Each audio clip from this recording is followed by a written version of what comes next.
All right, for more on this, we are now being joined by Elizabeth Loris, president of Loris Consulting from Washington, D.C. Elizabeth, thank you so much for joining us and welcome back to WION. This was a bombshell, to say the least, when we learned about this letter last night, Monday evening. Meta was forced by U.S. government officials to censor comments related to COVID-19 and also to push the narrative that the Hunter Biden laptop story was, quote unquote, Russian misinformation. Why is Zuckerberg speaking after all these years? This is a little bit of a mystery, and I assume that we will hear a little bit more, a day or two, a few hours after this.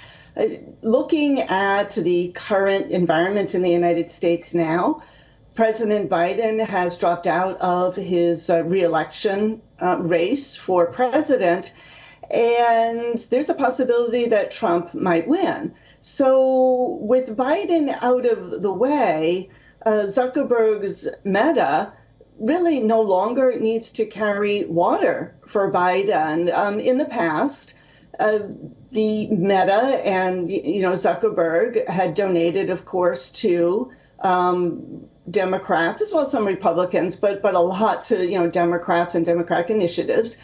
And now with Biden out of the way, he doesn't have to kowtow to him anymore.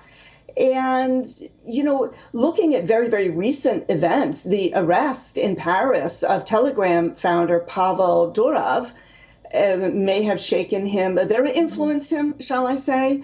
The constant criticism that Elon Musk is getting for reformatting Twitter, now called X, to be really like a free-for-all and free speech, may have influenced him in that he's saying, I can't allow my company to lose legitimacy by being forced by the U.S. government or political entity to put on our platform what we can and we can't. We can't let the government say what we can and cannot do.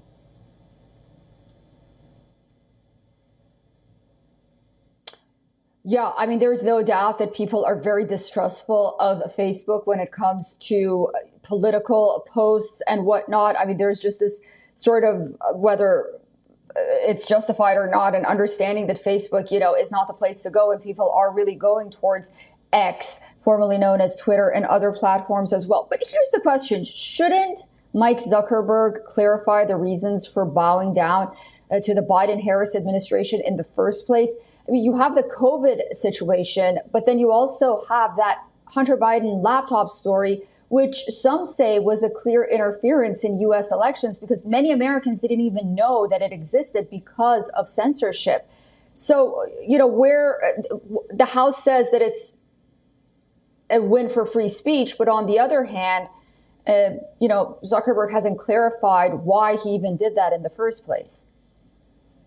That's a little bit dangerous territory for him, I think, especially as a business owner. I think he needs to be very careful in how he explains it. He doesn't want to lose a lot of his business by coming out and saying, Biden bad, or Harris, who's associated with Biden. Now, I don't know how close she was to any of this, but there is some association. So he wants to be careful in, how he phrases this. So I think it would have been to his advantage, of course, to come out with some explanation rather than just drop the letter and everyone now is speculating. But this also gets a little bit more attention, I suppose, if he really wants it. But what's interesting about this whole thing is that when Zuckerberg did succumb to Biden administration pressure, it did help Biden get reelected. I cannot say, what percentage of persuaded people, but it certainly helped, and they got away with it. And so maybe now, again, that Biden is removed from the political scene. He's still president, but he's removed from really the political scene. Zuckerberg might feel a bit more comfortable coming out and directly saying, hey, this was a problem, the way that maybe he wasn't comfortable the past 3 years. The timing is interesting. Mm-hmm.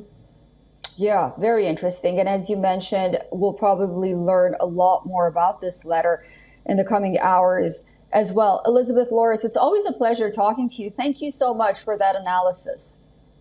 You're welcome. For all the latest news, download the WION app and subscribe to our YouTube channel.